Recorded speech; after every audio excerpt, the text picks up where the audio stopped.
Alright, all the plastics are off. We're going to start by taking the air box off completely. Take the gas tank off so we can get to the top of the engine. Check the valves. We'll start with that.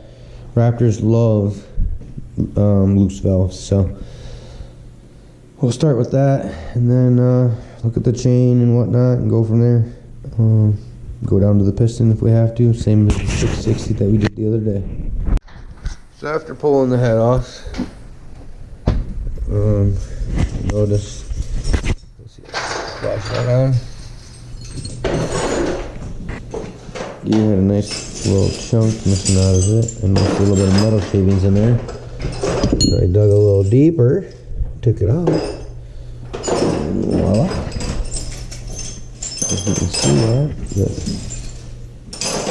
the cam got messed up pretty good. So there's our issue. Piston and everything still looks good. See no signs or no problems any further down. So we're gonna order a new head gasket, cam, bearing, get it put back together.